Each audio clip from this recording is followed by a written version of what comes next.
అన్న నమస్తే అన్న. నమస్తే అన్న. ఇప్పుడు ఏపీ ప్రజలందరూ కూడా వాళ్ళకు ఒక డ్రీమ్ ఉందంటే ముందుగా రాష్ట్రానికి ఒక రాజధాని కావాలి.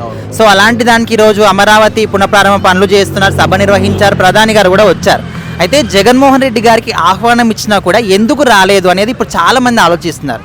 సో మీరేంటికి ఇష్టం లేదు అసలు అమరావతిని క్యాపిటల్ సిటీ చేయడం ఆయనకి ఇష్టం లేదు. గత ప్రభుత్వంలో మీకు కనబడే ఉంటుంది, ఆయన రాగానే ముందు భూస్థాపితం చేశాడు అక్కడ బిల్డింగ్స్ అన్ని, అక్కడ కన్స్ట్రక్షన్ మొత్తం కూడా నేల కూల్చేశాడు, ఆధారాలు కూడా లేకుండా చేశాడు. అంటే ఎంత కక్షపూరితమైన రాజకీయం చేస్తున్నాడంటే జగన్కి అక్కడ ఫస్ట్ నుంచి ఇష్టం లేదు, అమరావతిని క్యాపిటల్ సిటీగా చూడడం ఇష్టం లేదు. ఒక ఎక్సీఎంగా ఒక ప్రధాని మోడీ ఇవాళ ఆంధ్రప్రదేశ్ రాష్ట్రానికి వచ్చినప్పుడు నీకు ఇన్విటేషన్ ఇచ్చారు. ఎక్సీఎంగా నీకు అంత గౌరవించినప్పుడు నువ్వు తిరస్కరించడం అనేది చాలా అంటే చాలా వ్యతిరేకత.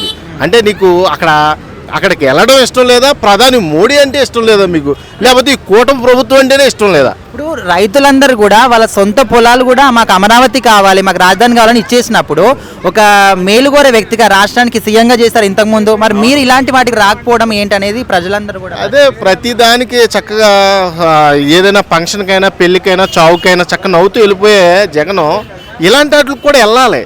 ఇది దేశానికి రాష్ట్రానికి సంబంధించింది. దేశ ప్రధాని వచ్చాడు, ప్రధాని వచ్చినప్పుడు నరేంద్ర మోడీ వచ్చినప్పుడు ఆయనకు మినిమం రెస్పెక్ట్ ఇవ్వాలబ్బా. కేంద్ర మంత్రిగా ఉన్న వ్యక్తికి మీరు రెస్పెక్ట్ ఇవ్వకపోతే రేపొద్దున నీకు ఎటైనా కావచ్చు, పరిస్థితులు ఎటైనా మారుతూ ఉంటాయి. మనకి 4 ఋతువులు ఎలా మారుతాయో పాలిటిక్స్ కూడా అలా మారుతూనే ఉంటాయి. ఏ టైంకి ఎలా ఉండాలో మనకు తెలుసుకోవాలి ఫస్ట్. ఇలాంటి పరిస్థితుల్లో ఆయన అలా చేయడం చాలా అంటే చాలా వ్యతిరేకత కనబడుతుంది. ఆయనకి అది ఇష్టం లేదని మన అందరికీ తెలుసు. అయినా సరే ఆయన్ని గౌరవించి అక్కడికి వెళ్ళి పునఃప్రారంభానికి కనీసం కాసేపు దాని గురించి పరామర్శించి వస్తే చాలా మంచి నేమ్ వచ్చేదని నా అభిప్రాయం.